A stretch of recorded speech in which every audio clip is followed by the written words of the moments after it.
তুমি কন্যার বাপ, তুমি মেয়ের বাপ, সুতরাং তোমার কোনো সম্মান নাই, সমাজে তোমার কোনো মর্যাদা নাই। কাজেই সারা জীবনের জন্য সমাজে ছোট হয়ে চলতে হতো। হয় সমাজে ছোট হয়ে চলবে, আর না হয় কন্যাকে জীবন্ত মাটিতে পুঁতবে। জীবন্ত মাটিতে পুঁততে পারলে সেই সমাজ বলতো এটা হলো বাপের বেটা সাহসী, সে তার কন্যাকে জীবন্ত মাটিতে পুঁতে হত্যা করেছে। সমাজ তাকে বাহবা দিত, সমাজ তাকে সম্বর্ধনা জানাতো, বীর পুরুষ বলে তাকে আখ্যায়িত করত। এই ছিল সমাজ। আর সেই সমাজে এসে ইসলাম কি বলল? ইসলাম বলল, যার ঘরে আল্লাহ পাক রব্বুল আলামিন 3টি কন্যা সন্তান জন্মদান করেছেন, দিয়েছেন, সে যদি 3টি সন্তানের প্রতি, এমনকি রিওয়ায়াত হাদিসের মধ্যে এসেছে 2টি কন্যা সন্তানের প্রতি, এমনকি একটা কন্যা সন্তান আল্লাহ পাক যাকে দিয়েছেন সেই কন্যা সন্তানের প্রতি সে যদি দায়িত্ব পালন করে, অবহেলা না করে, ভালোবেসে আদর দিয়ে সোহাগ দিয়ে কন্যাকে লালন পালন করে বড় করে শিক্ষা দীক্ষায় উন্নত শিক্ষা দিয়ে সুন্দর তালিম দিয়ে তারপরে যদি সে কন্যা সন্তানের প্রতি দায়িত্ব পালন করতে পারে, আল্লাহ রাসূল সাল্লাল্লাহু আলাইহি ওয়াসাল্লাম বলেছেন এই কন্যা তার জন্য জান্নাতের নিশ্চয়তা প্রদান করবে। যেই কন্যা ছিল সেই যুগে মানুষের জন্য চরম অপমান এবং লাঞ্ছনার প্রতীক, সেই সন্তানকে, সেই কন্যাকে ইসলাম মানব জাতির জন্য, পিতার জন্য গৌরব এবং সম্মানের প্রতীক বলে আখ্যায়িত করেছেন।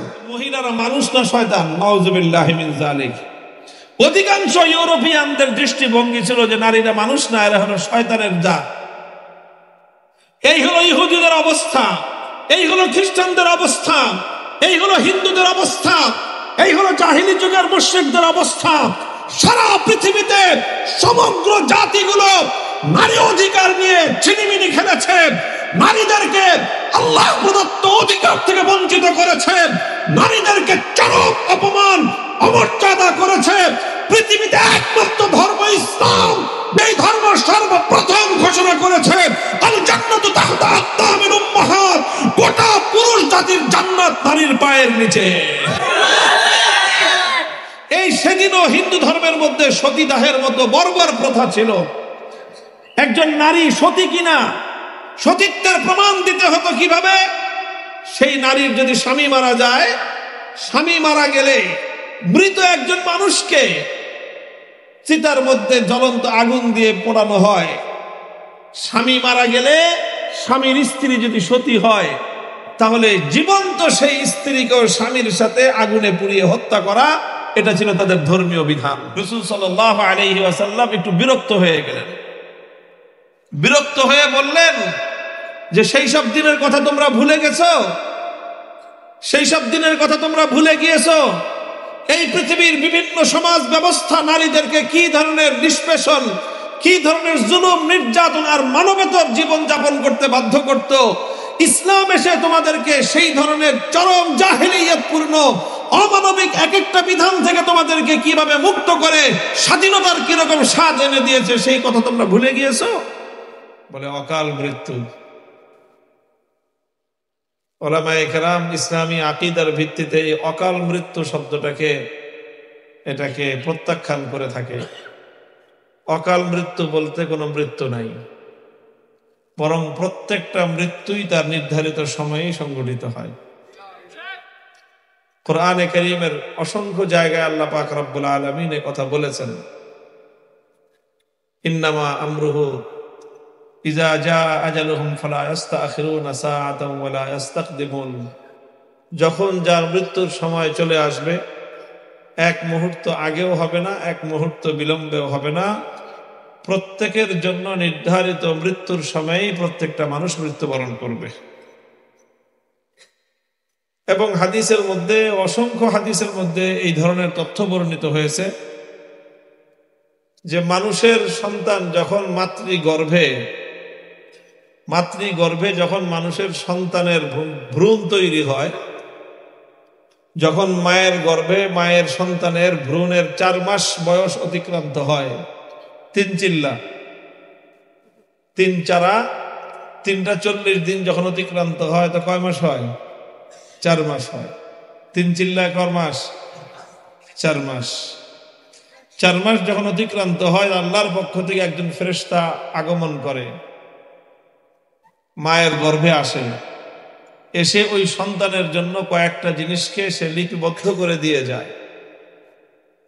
তার রিজিক কি হবে, তার হায়াত কতদিন হবে, তারপরে তার চূড়ান্ত পরিণাম কি হবে, এবং এই বিষয়গুলি তার জন্য চূড়ান্ত হয় এবং এর সবটাই বাস্তবায়িত হয়। এক চুল পরিমাণ এদিক সেদিক হওয়ার সুযোগ নেই। কাজেই এই জন্য ইসলামে অকাল মৃত্যু বলতে কোনো কথা নাই।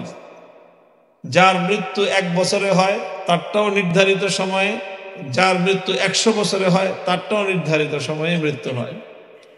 আল্লাহ পাক রব্বুল আলামিন যার জন্য যতটুকু হায়াত বরাদ্দ দিয়েছেন সে ততটুকু হায়াত ভোগ করেই দুনিয়া থেকে বিদায় নেয়। কেউ চাইলেও হায়াত থাকতে মরতে পারে না, কেউ চাইলেও হায়াত শেষ হয়ে গেলে বাঁচতে পারে না। তো এটা একটা কথা মনে রাখবেন, আমরা কখনো কারো সম্পর্কে কি বলবো না, অকাল মৃত্যু বলবো না। অকাল মৃত্যু বলার দরকার কি? বলতে পারি অল্প বয়স, অল্প বয়সে মারা গেছে, এটা বললেই তো হয়। অকাল মৃত্যু বললে তো আল্লাহ পাক রব্বুল আলামিনের তাকদীরের সাথে সংঘাত তৈরি হয়ে যায়। এটা এই জাহেলি সমাজ ব্যবস্থা রন্ধ্রে রন্ধ্রে এই সকল জাহিলিয়াতকে মানুষের মধ্যে প্রবিষ্ট করে। আর কথা বলতে গেলে তো আমার কথা যেখান দিয়ে শুরু করি যায় থাকে রাজনীতির মধ্যে। এটা একটা আমারও সমস্যা, এটা জানি না আমার সমস্যা না, এই সমাজের সমস্যা। বলেন তো, অকাল মৃত্যু বলে যে সমস্ত সাইনবোর্ড, যে সমস্ত পোস্টার, যে সমস্ত ব্যানার হয় সবচেয়ে বেশি কারা করে? রাজনীতিবিদরাই সবচেয়ে বেশি করে। অন্যরাও করে, কিন্তু অন্যরা সবাই মিলে যা করে রাজনীতিবিদরা তার 10 গুণ বেশি করে। তো এই জন্য বলি, রাজনীতি ঠিক করো, সমাজ এমনিতেই ঠিক হয়ে যাবে।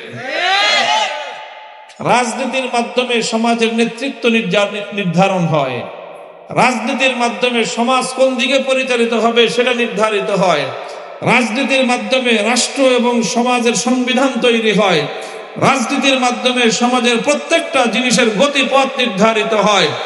এই জন্য রাজনীতিকে সংশোধন করা ছাড়া সমাজ সংশোধন করা কোনোদিনও সম্ভব নয়। মুহতারাম হাজিরিন, এই কথাটা ভালো করে মনে রাখবেন। এই জন্য যারা রাজনীতির সংশোধন চায় না, তারা রাজনীতির সংশোধনের কথা আমরা বলতে গেলেই বলে যে হুজুর ওয়াজ করেন, রাজনীতি করবেন না, ওয়াজ করেন, রাজনীতির কথা বলবেন না। পৃথিবীতে এর চেয়ে বড় মূর্খতাপূর্ণ কথা আর নাই। ওয়াজ মানেই হলো সংশোধনের কথা বলা। তা আমি কিসের সংশোধনের কথা বলবো? গাছের গোড়ায় হলো শেকড়ের মধ্যে সমস্যা, সেই গাছের শেকড়ের সমস্যার সমাধান না করে আমি গাছের ডাল ছেড়ে লাভটা কি আমার? প্রত্যেকটা জাহিলিয়াত, প্রত্যেকটা কুফর, প্রত্যেকটা শিরকের সাথে বর্তমান প্রচলিত রাজনীতির সম্পর্ক আছে। বলেন, যখন হিন্দু ধর্মাবলম্বীদের পূজার অনুষ্ঠান হয়, সেখানে ইসলাম ধর্মানুসারী অনেক মুসলমানরা নানাভাবে এটার সাথে সংশ্লিষ্ট হয়। এই পূজার মধ্যে সবচেয়ে বেশি যায় কারা? যারা রাজনীতি করে। এই রাজনীতির দোষ, জাহিলিয়াতের রাজনীতি, মূর্খতার রাজনীতি মুসলমানদেরকে টেনে নিয়ে যায় পূজার মধ্যে। নানা জাতীয় যত ধরনের অপকর্ম আছে, এই সমস্ত সকল কুফুর, শিরক এবং সমস্ত অপকর্মের মূল হতে হলো ইসলাম বিরোধী রাজনীতি, ধর্মহীন রাজনীতি, সব ধরনের অন্যায় এবং অপকর্মের শেকড়। এই জন্য সমাজকে যদি আমরা সংশোধন করতে চাই, সুন্দর সমাজ গঠন করতে চাই, তাহলে সবার আগে রাজনীতিকে সংশোধন করতে হবে এবং মানুষের মাথা থেকে এই পোকাটা বের করতে হবে যে ধর্মের মধ্যে কোনো রাজনীতি নাই, অথবা যারা ধর্মকে রাজনীতি থেকে আলাদা করতে চায় তার অর্থ হলো ধর্মকে রাজনীতি থেকে আলাদা করার অর্থই হলো ডাক্তার আর রোগী একসাথে হইতে পারবে না। আচ্ছা বলেন, যদি কেউ এরকম বলে যে রোগীরা ডাক্তারদের সাথে দেখা করতে পারবে না, ডাক্তাররা রোগীদের সাথে কথাবার্তা বলতে পারবে না, সেই দেশের অবস্থা কি হবে বলেন? তো রোগীরা যদি ডাক্তারের কাছে না যায়, ডাক্তাররা যদি রোগীদেরকে কথা নিয়ে কথা না বলে, তাহলে সেই দেশে মানুষের রোগের চিকিৎসা হবে কিভাবে? রোগের চিকিৎসা তো তখনই হবে যখন রোগীরা ডাক্তারের কাছে যাবে, ডাক্তার যখন রোগীকে দেখবে, ডাক্তার যখন রোগীর সমাধান দিয়ে দিবে, রোগী যখন ডাক্তারের সমাধান মানবে, তখনই তো মানুষের রোগের চিকিৎসা হবে, তখনই তো মানুষের আরোগ্য লাভ হবে। তো যদি ধর্ম নিয়ে, যদি ধর্মের ভিত্তিতে যদি রাজনীতিকে সমাধান না করা যায়, তাহলে কোশ্চিনকালেও একটি জাতির সংশোধন হওয়া সম্ভব নয়। দেখেন, কথা বলা শুরু করলাম আমি আমার বন্ধুবর মরহুম হযরত মাওলানা মুফতি মফিজুল ইসলাম রহমতুল্লাহ আলাইকে নিয়ে, এবং তার সঙ্গে স্মৃতিচারণ করতে গিয়ে ছোট্ট একটু কথা বলতে গিয়ে কথাটা এদিকে চলে গেল। আমার এই বন্ধু, আমাদের এই ভাই, তিনি অল্প বয়সেই ইন্তেকাল করেছেন। তবে অল্প বয়সেই তিনি আল্লাহর দ্বীনের জন্য, মানুষের জন্য অনেক খিদমত আঞ্জাম দিয়ে গেছেন। তার সন্তান ওবায়দুর রহমান হুযাইফি মাশাআল্লাহ সারা দেশে দ্বীনের দাওয়াতের কাজ করতেছে। এটা তার বাবার দোয়ার বরকত, তার বাবার মেহনতের ফসল। আমরা দোয়া করি আল্লাহ পাক রব্বুল আলামিন তার বান্দাকে নিয়ে গেছেন, তার এই সকল সাদাকায়ে জারিয়াগুলো যেন কিয়ামত পর্যন্ত জারি থাকে।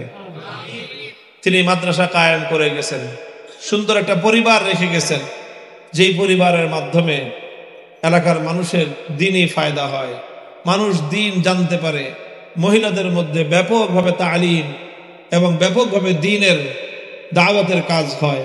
আল্লাহ পাক রব্বুল আলামিন এই সমস্ত কাজগুলোকে জারি রাখুন এবং এর সওয়াব মরহুম মুফতি মফিজুল ইসলাম রহমতুল্লাহ আলাইহির রূহে এবং তার কবরে আল্লাহ পাক পৌঁছাইতে থাকেন।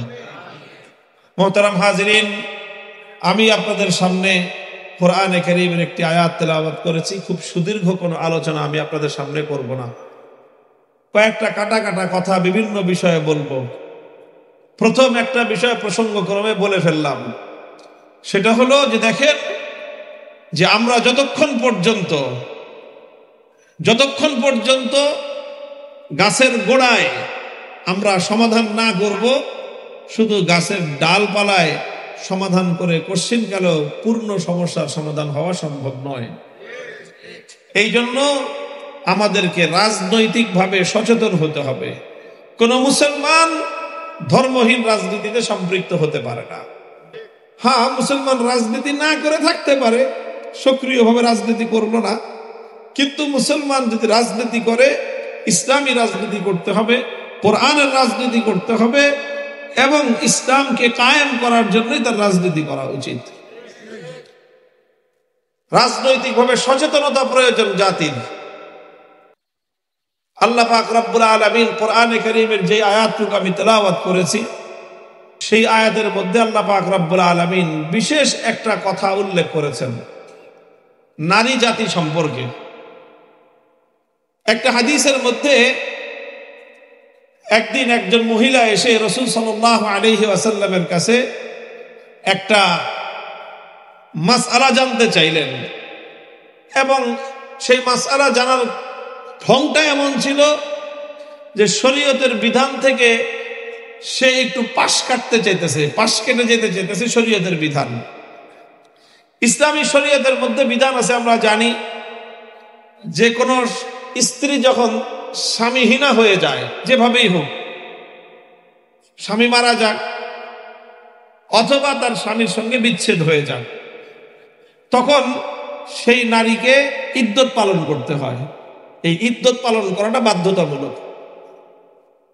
ইদ্যত পালন করার মধ্যে একটা সময় আছে, মিনিমাম একটা টাইম, 4 মাস 10 দিন, কখনো 3 মাস, কখনো এর চেয়ে কম বা বেশি, নানাভাবে ইদ্যতের সময় অতিক্রান্ত হয়। এটা বিস্তারিত মাসআলা আছে ফিকহের কিতাবের মধ্যে, আলেমরা জানেন। স্বামী মারা গেলে স্বাভাবিকভাবে 4 মাস 10 দিন ইদ্যত পালন করতে হয়।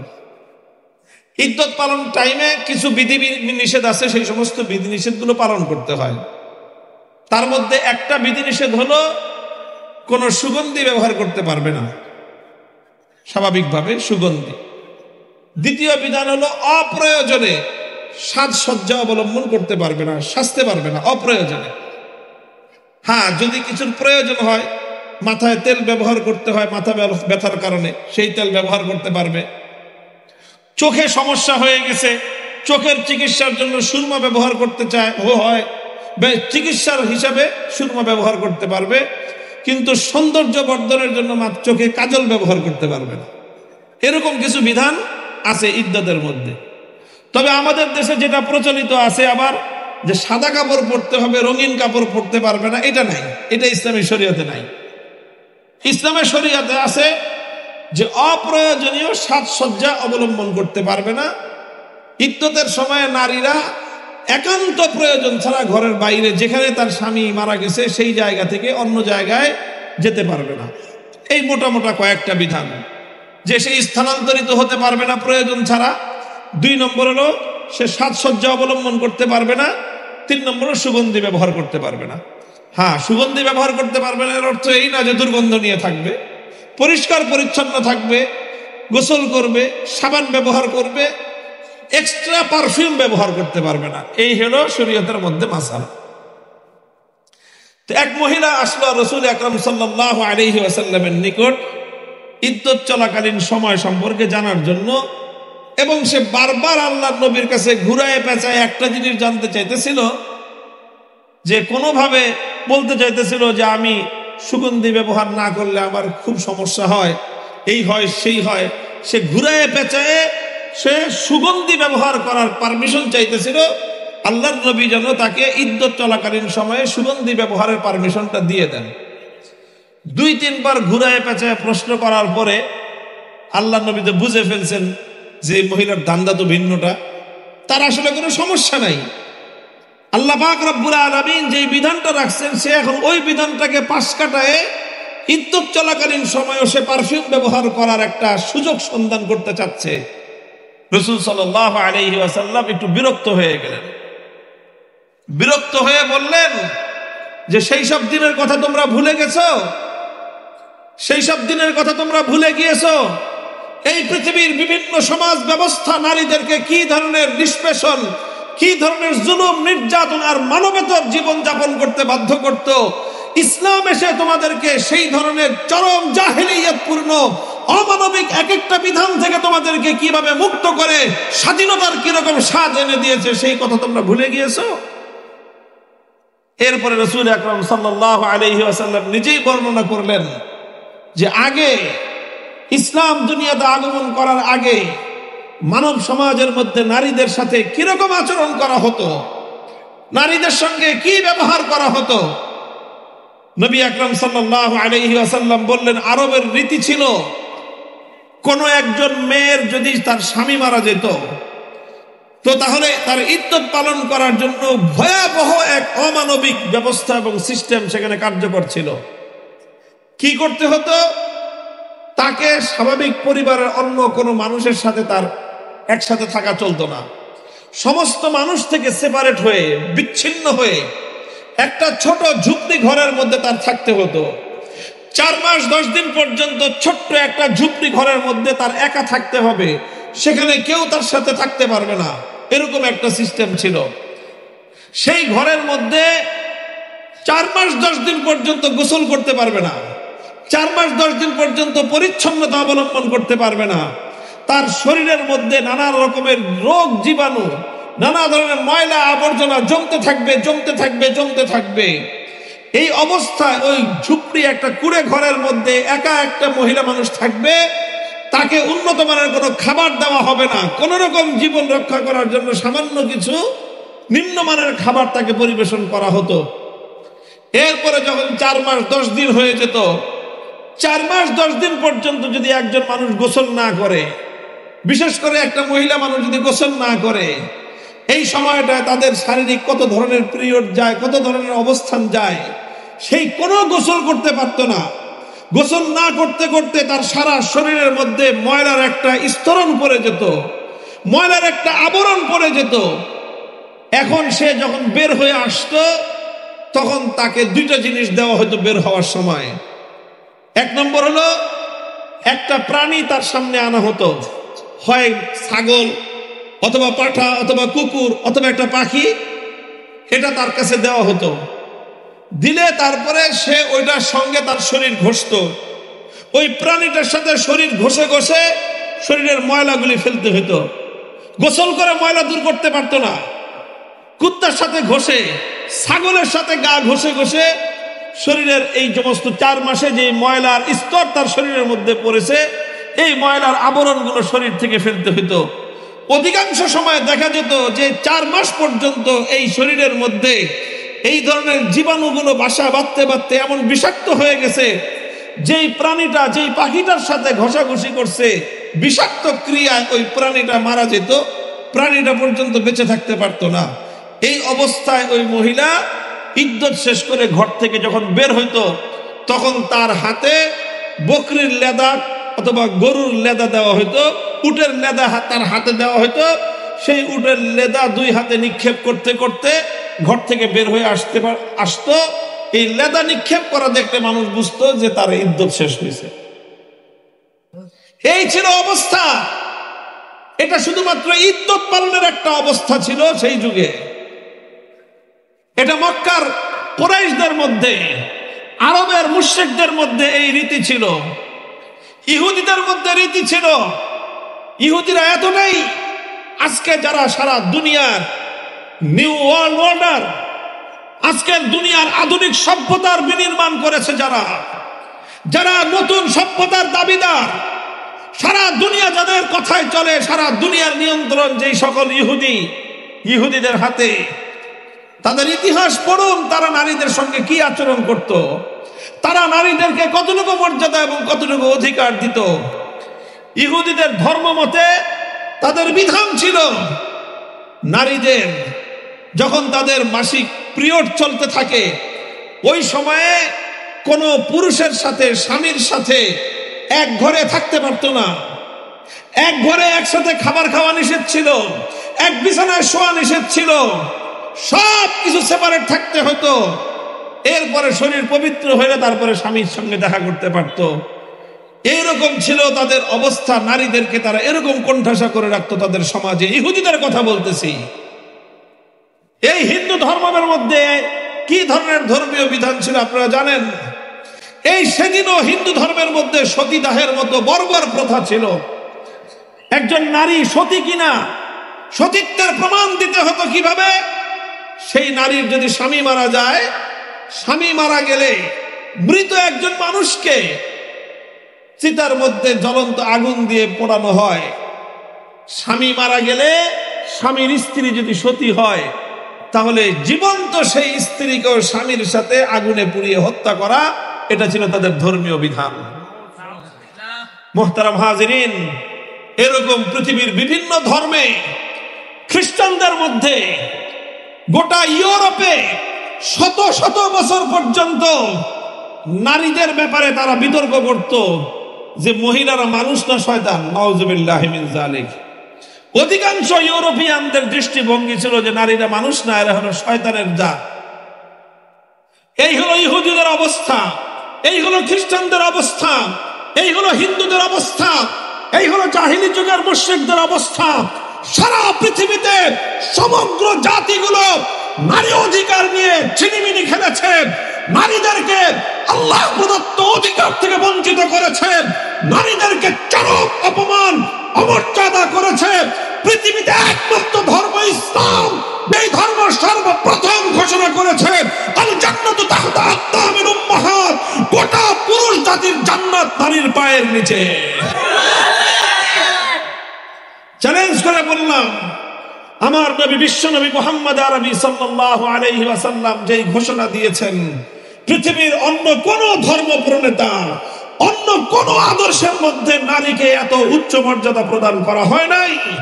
বলা হয় নাই যে নারীর পায়ের নিচে, কারো পায়ের নিচে অন্য কারো বেহেশতের কথা বলা হয় নাই।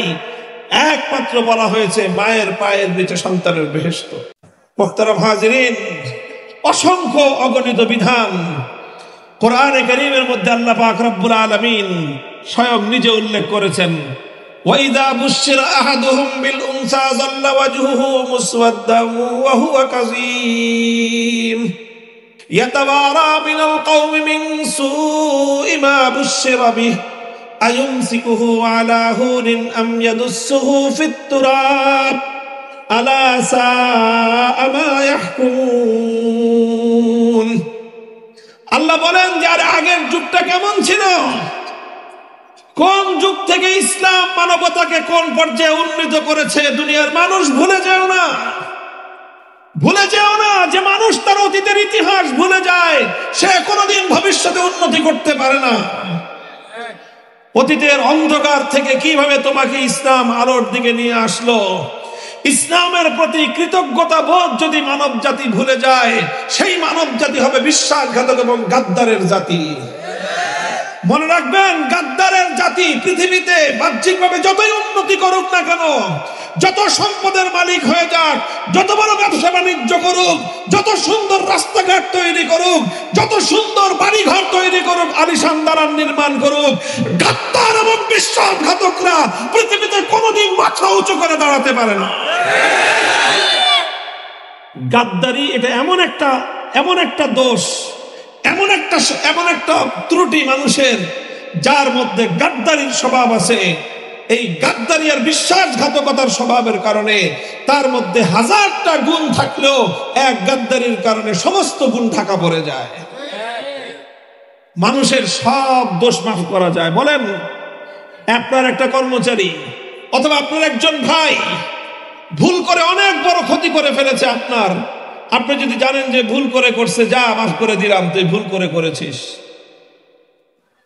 কিন্তু যদি জানেন যে আপনার একজন কর্মচারী, একজন ম্যানেজার, বিশ্বাস করতেন তাকে আপনি, বছরের পর বছর বিশাল প্রপার্টি, আপনার বিশাল দোকানপাট, আপনার বিশাল ব্যবসা বাণিজ্য, তার উপর আপনি আস্থা রেখে বিশ্বাস করে আপনি ছেড়ে রেখেছিলেন, হঠাৎ জানতে পারলেন ও বেটা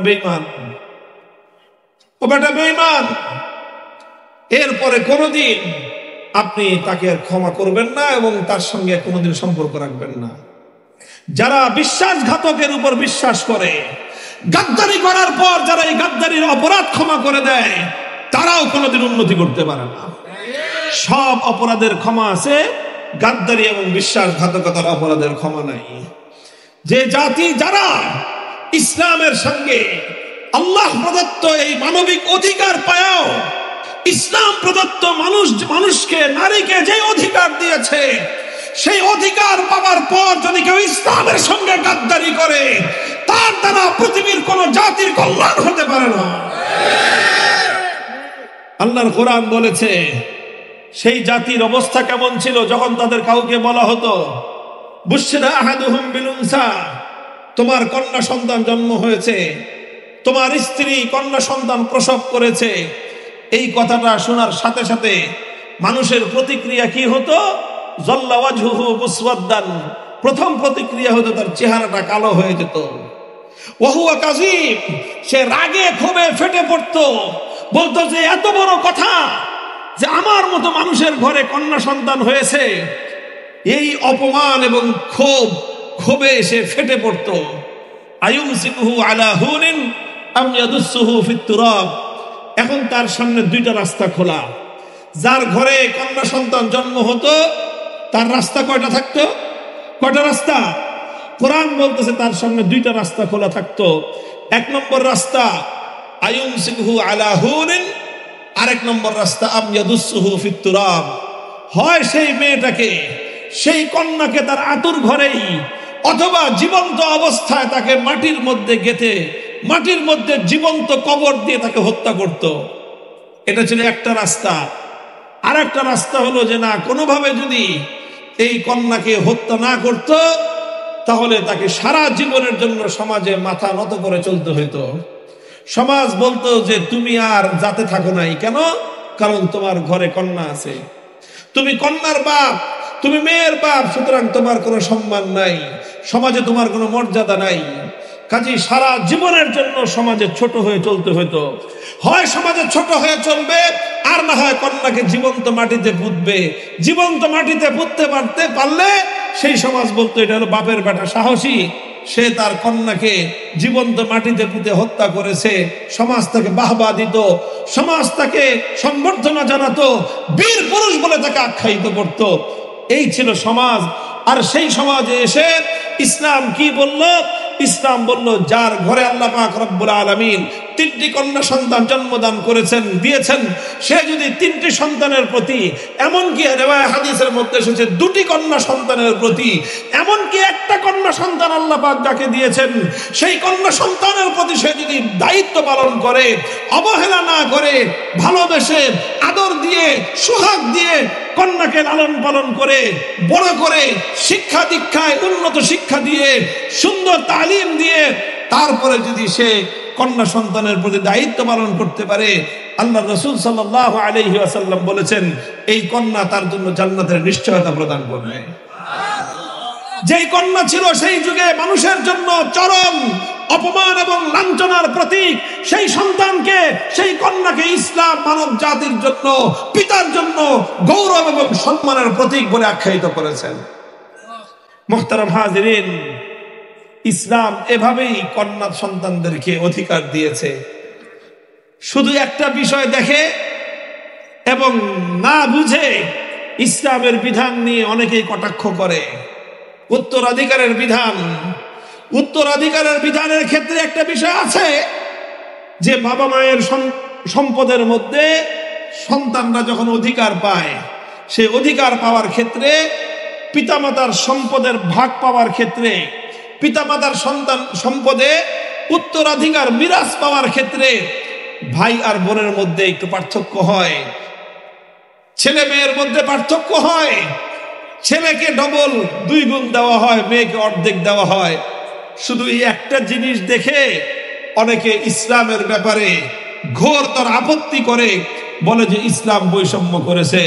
খোদার কসম খেয়ে বলি, ইসলাম যদি বৈষম্য করে থাকে, ইসলাম বৈষম্য করে নাই। ইসলাম অগ্রাধিকার দিয়েছে এবং অগ্রাধিকারটাও ইসলাম পুরুষকে দেয় নাই, নারীকেই অগ্রাধিকার দিয়েছে। আমি একসময় একটা আলোচনা করতাম, তা গভীর হয়ে গিয়েছে, দীর্ঘ আলোচনার অবকাশ নাই। শুধু এতটুকু বলি যে ইসলাম সকল ক্ষেত্রে সমস্ত ভরণ পোষণ সহ সমস্ত খরচের দায়িত্ব দিয়েছে পুরুষকে, কিন্তু সম্পদের মালিকানার সময় সকল সম্পদের মালিকানা পুরুষকে দেয় নাই, বরং নারীকেও মালিকানার অধিকার দিয়েছে। খরচের দায়িত্ব কেবল পুরুষের, সম্পদ পাওয়ার অধিকার নারী পুরুষ উভয়ের। সুতরাং যদি বলতে হবে ইসলাম নারীকে অগ্রাধিকার দিয়েছে। ইসলাম কোনোদিন নারীর সঙ্গে বৈষম্যমূলক আচরণ করে নাই। হ্যাঁ, পুরুষকেও ঠকায় নাই, পুরুষকে কথা বলার দরকার নাই যে আমাদেরকে ঠকাইছে, বরং পুরুষকে ইসলাম এবং আল্লাহ দায়িত্ব বেশি দিয়েছে। পুরুষকে দায়িত্ব বেশি দিয়েছে, নারীকে অধিকার বেশি দিয়েছে। পুরুষকে দায়িত্ব বেশি দিয়েছে, নারীকে সুবিধা বেশি দিয়েছে। সুবিধা এজন্য বেশি দিয়েছে কারণ নারী দুর্বল, পুরুষকে দায়িত্ব এজন্য বেশি দিয়েছে কারণ পুরুষ সবল। মুহতারাম হাজিরিন, আমি এই কথাগুলো আজকে কেন আলোচনা করলাম? এখন তো বর্তমানে বাংলাদেশে একটা সংস্কারের আবহাওয়া চলতেছে। সবকিছু সংস্কার, সংবিধান সংস্কার, শ্রমনীতি সংস্কার, রাজনীতি সংস্কার, নারী অধিকার সংস্কার। 6টা সংস্কার কমিশন গঠন করেছিল। 6টা সংস্কার কমিশনের মধ্যে একটা কমিশন ছিল নারী বিষয়ক সংস্কার কমিশন। সেই নারী বিষয়ক সংস্কার কমিশনের মধ্যে যেই কয়টা মহিলা দেওয়া হয়েছে, কি বলবো, বললে তো এটাই বলতে হয় যে একটাও আসল মহিলা না, পুরুষ না। পুরুষ তো রাখা হয়নি, একজনও পুরুষ নাই। মহিলাদের অধিকার বিষয়ক একটা কমিশন গঠন করা হয়েছে। আচ্ছা, পুরুষদেরও তো কিছু মতামত থাকতে পারে, কোনো একজন পুরুষ রাখা হয় নাই। পুরুষ রাখা হয় নাই, যা রাখা হয়েছে এগুলি একটাও মহিলাও না। এখন বাকি কি হইতে পারে আপনারা বুঝে নিন। এই হলো অবস্থা। তারা মিলে একটা মন্তব্য করেছে। সেই মন্তব্যটা আজ পর্যন্ত বাংলাদেশে কোন স্বৈরাচারী, কোন ফ্যাসিবাদী আমলেও এত বড় জঘন্য মন্তব্য করার দুঃসাহস কেউ দেখায় নাই। মন্তব্য করেছে, কথাটা লিখেছে কি যে বাংলাদেশে ধর্মীয় উত্তরাধিকার আইন এবং পারিবারিক আইনের কারণে নারীরা ব্যাপকভাবে বৈষম্যের শিকার হয়। নাউযুবিল্লাহি মিন যালিক। ইসলামে যেই ধরনের বিধান দেওয়া হয়েছে, মূলত ইসলামের বিধানকে সরাসরি কটাক্ষ করে, আক্রমণ করে তারা বলতে চায় যে ইসলামের বিধানের কারণে নারীরা বৈষম্যের শিকার। এর চেয়ে বড় ইসলামের বিরুদ্ধাচরণ, এর চেয়ে বড় আল্লাহর কোরআনের প্রতি কটাক্ষের আর কোনো ভাষা হতে পারে না। মুহতারাম হাজিরিন, এরপরে সেই কমিশনের রিপোর্ট নিয়ে প্রধান উপদেষ্টার কার্যালয় থেকে সেটাকে পাবলিশ করা হয়েছে, প্রচার করা হয়েছে। আনন্দ চিত্তে প্রচার করে তারা বলেছেন যে যত দ্রুত সম্ভব এই কমিশনের প্রস্তাবনাগুলো কার্যকর করবে, বাস্তবায়ন করবে। আমরা পরিষ্কার বলি যে আমরা এই সরকারকে সমর্থন জানিয়ে এসেছি, নানাভাবে সহযোগিতা করে আসছি। যদি মনে করে থাকেন যে এই সহযোগিতা বিনা শর্তে, ভুল করবেন। এই সহযোগিতা একটা শর্তে, সেই শর্ত হলো দেশ জাতি ধর্মের বিরুদ্ধে আপনারা অবস্থান নিতে পারবেন না। আল্লাহর কসম খেয়ে বলি, যদি আল্লাহর কোরআনের বিধানকে কটাক্ষ করার এই ধারা অব্যাহত রাখা হয়, তাহলে গোটা সরকার ব্যবস্থার বিরুদ্ধে যুদ্ধ ঘোষণা করতে আমাদের এক মুহূর্ত বিলম্ব হবে না।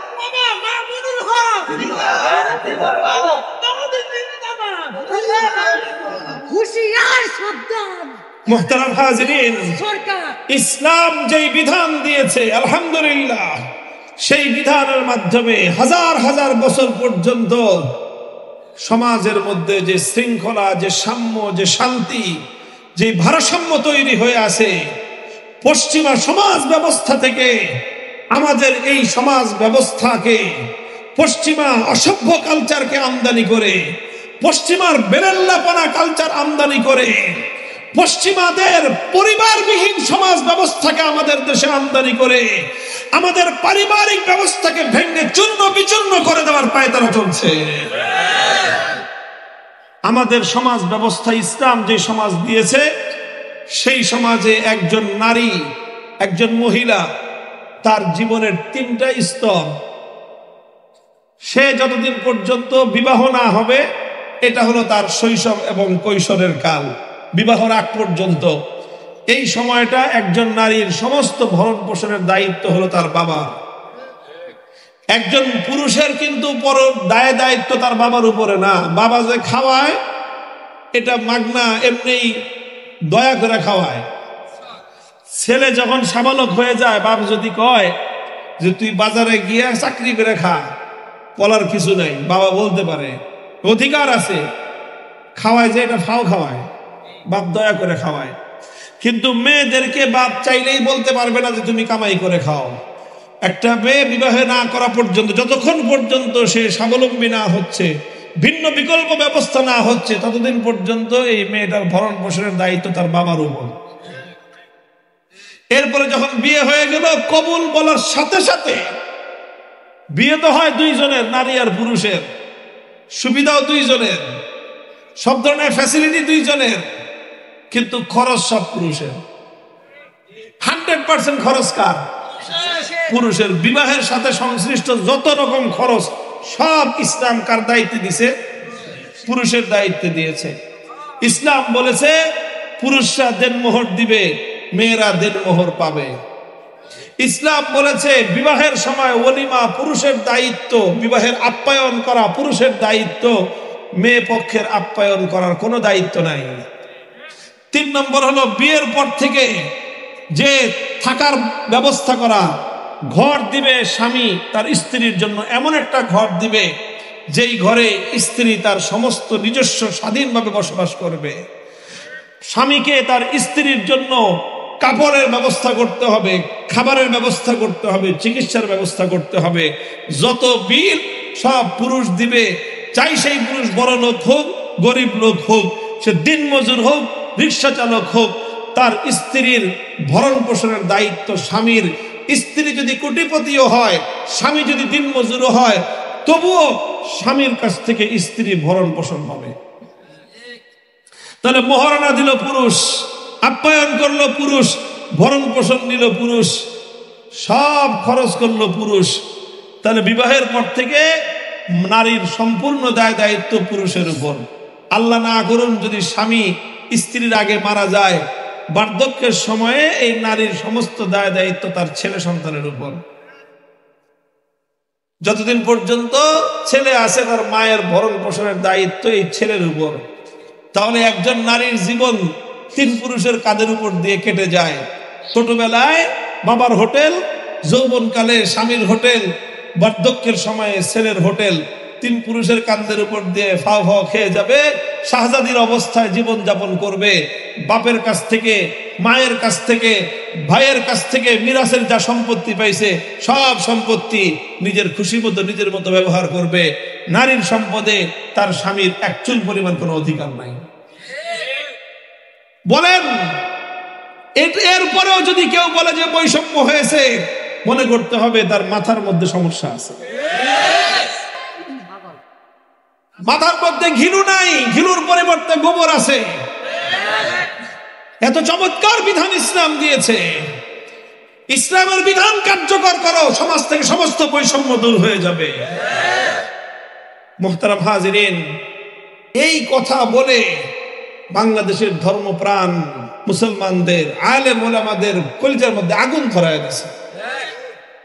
আমরা মনে করতেছিলাম, সাহস যোগাইতেছিলাম, উৎসাহিত করতেছিলাম যে চালান আমরা আসি। যারা বিরোধিতা করে আমরা সকলকে মোকাবেলা করে অন্তর্বর্তীকালীন সরকারকে আমরা সব ধরনের সহযোগিতা করবার আশ্বাস দিয়ে আসতেছিলাম। এই দেশে আলেম সমাজই সবচেয়ে বেশি তাদের পাশে দাঁড়িয়েছে, সব ক্ষেত্রে তাদেরকে সহযোগিতা দিয়েছে, তাদেরকে আশ্বাস দিয়েছে, সাহস জুগিয়েছে। বড় বড় রাজনৈতিক দলগুলো তাদের বিরুদ্ধে মাঠে নামতেছে, আলেম সমাজ তাদের পক্ষে থাকতেছে। কারণ তারা এতদিন পর্যন্ত ইসলামের বিপক্ষে অবস্থান নেয় নাই। শুধু এই জন্য, যদি মনে করে থাকে এটা পার্মানেন্ট ব্যবস্থা, ভুল করবে, বোকার স্বর্গে বাস করবে। এটা আমরা আল্লাহর কোরআনের বিরুদ্ধাচরণকারী কারোর সাথে পীড়িত করি না। যে কোরআনের বিরুদ্ধে যাবে, ইসলামের বিরুদ্ধে যে যাবে, সে যেই হোক না কেন, মাথার উপর থেকে পায়ের নিচে ফালাইয়া দিতে এক মুহূর্ত আমাদের বিলম্ব হবে না। আপনারা সবসময় নিজের কাজ করবেন, কিন্তু যখন সম্মিলিতভাবে আলেম সমাজ আপনাদেরকে ডাক দিবে, তখন আলেম সমাজের পাশে থাকবেন। ইনশাআল্লাহ এই দেশ থেকে কেউ ইসলামের নাম নিশানা মুছে ফেলতে পারবে না, ইনশাআল্লাহ পারবে না। যত বড় শক্তি হোক, দেখা গিয়েছে পাতলা চত্বরে রক্তের গঙ্গা প্রবাহিত করেছে, হাজার হাজার রাউন্ড পরিবর্ষণ করে আমাদের সন্তানদের বুকগুলোকে যাত্রা করে দিয়ে আমাদের সঙ্গে অনেক কটাক্ষ করা হয়েছিল। বলেছিল আমরা নাকি শাপলা চত্বরে বুকের মধ্যে গায়ে রং মেখে শুয়েছিলাম, আমাদের কোনো মানুষকে নাকি হত্যা করা হয় নাই। অথচ বাংলার ঘরে ঘরে শাপলা চত্বরের শহীদ পরিবারের হাজারিয়ার কান্নার আওয়াজ এখনো শোনা যায়। 2021 সালে আবার আমাদের উপর হত্যাযজ্ঞ চালিয়েছে। ওলামায়ে কেরাম এবং হেফাজতে ইসলামের উপর সবচেয়ে বেশি হত্যাযজ্ঞ চালানো হয়েছে বিগত রেজিমের সময়ে। মুছে ফেলতে পারে নাই, মুছে ফেলতে পারে নাই। আমাদেরকে, আল্লাহর কোরআনের অনুসারীদেরকে, হকের ঝান্ডাবাহীদেরকে কেউ যদি মনে করে গুলি করে, হত্যা করে, শহীদ করে শেষ করে দিবে, তার চেয়ে বড় বোকা দুনিয়াতে আর কেউ নাই। ইসলামের জন্য যখন শাহাদাতের রক্ত মাটিতে পড়ে, প্রতি ফোঁটা শাহাদাতের রক্ত থেকে নতুন মুজাহিদের জন্ম হয়। আলহামদুলিল্লাহ, শাপলা চত্বরে যখন নবী প্রেমের ডাকে আহ্বান জানানো হয়েছিল, দেশের মানুষ পঙ্গপালের মতো ছুটেছিল। বাংলাদেশের ইতিহাসে এক নজিরবিহীন এক ঐতিহাসিক ঘটনার জন্ম নিয়েছিল। কথা বলেন ঠিক কিনা? ইনশাআল্লাহ আগামী 3 তারিখ, মে মাসের 3 তারিখ, আল্লাহর কোরআনের এই বিধানকে সমুন্নত রাখার জন্য এবং কোরআন বিরোধী এই ধরনের কটাক্ষ যারা করবে তাদের জিভ টেনে ছিঁড়ে ফেলবার পয়গাম পৌঁছে দেওয়ার জন্য আবার আরেকটা শাপলা চত্বর কায়েম করতে হবে। প্রস্তুত থাকবেন তো ইনশাআল্লাহ? এই জিনিসগুলো, এই ধরনের বিষয়গুলো আমাদের দেশের বাইরে থেকে কিছু মানুষ বাংলাদেশের ভিতরে বিশৃঙ্খলা সৃষ্টি করার জন্য উস্কানি দেয়।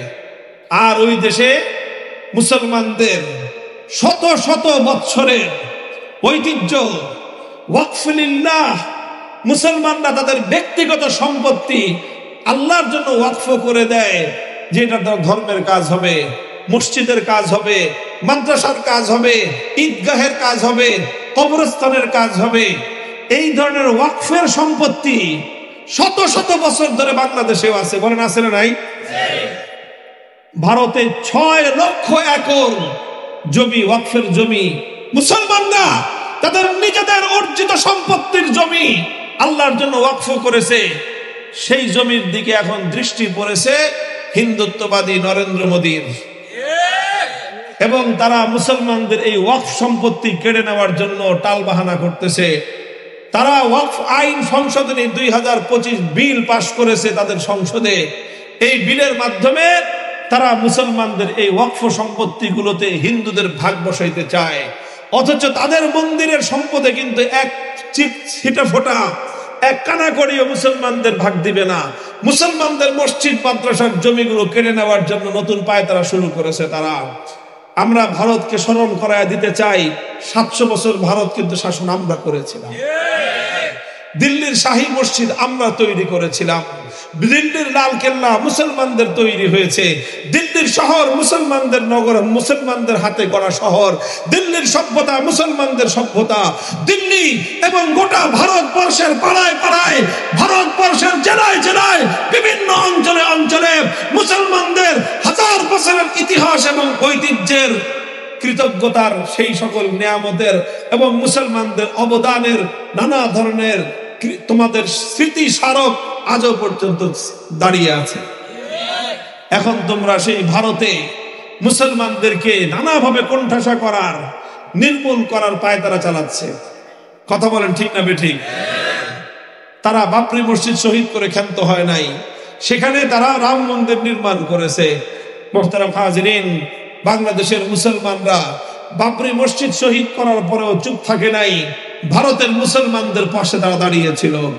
আজও ওয়াকফ বিলকে কেন্দ্র করে, বিতর্কিত ওয়াকফ বিলকে কেন্দ্র করে গোটা ভারত জুড়ে মুসলমানরা ফুঁসে উঠেছে। এই পরিস্থিতিতে ঐতিহাসিক দায়িত্ব অর্পিত হয় প্রতিবেশী দেশ হিসেবে বাংলাদেশের মুসলমানদের উপর। আমরা যখন দেখেন শাপলা চত্বরে যখন মুসলমানদেরকে শহীদ করা হয়, কলকাতায় লক্ষ লক্ষ মুসলমানরা ঐক্যবদ্ধ হয়ে শাপলা চত্বরের হত্যাকাণ্ডের প্রতিবাদ করেছিল। আমাদের দুর্দিনে ভারতের মুসলমানরা আমাদের পাশে দাঁড়িয়েছে। ভারতের মুসলমানদের দুর্দিনে বাংলাদেশের মুসলমানদের তাদের পাশে দাঁড়াবার দায়িত্ব আছে না নাই? ইনশাআল্লাহ ভারতে মুসলমানদের নিধন, মুসলমানদের উপর নির্যাতন, জুলুম, অত্যাচারের প্রত্যেকটা বিষয়ে আমরা বাংলাদেশের মুসলমানরা তাদের সাহস যোগাবো।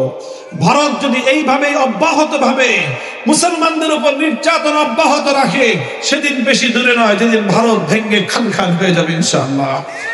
ভারতের 40 কোটি মুসলমান, বাংলাদেশের 20 কোটি মুসলমান, পাকিস্তানের 20 কোটি মুসলমান সহ গোটা ভারতবর্ষে প্রায় 100 কোটি মুসলমান বসবাস করে।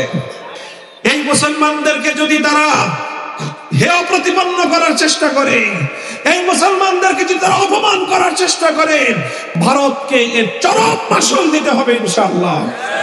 যে এই সমস্ত তাফালিং বন্ধ করো, এইসব তাফালিং বন্ধ করো, নাইলে কিন্তু তোমাদের ভারতের মধ্যে শান্তি থাকবে না, ভারত শান্তি থাকতে পারবে না।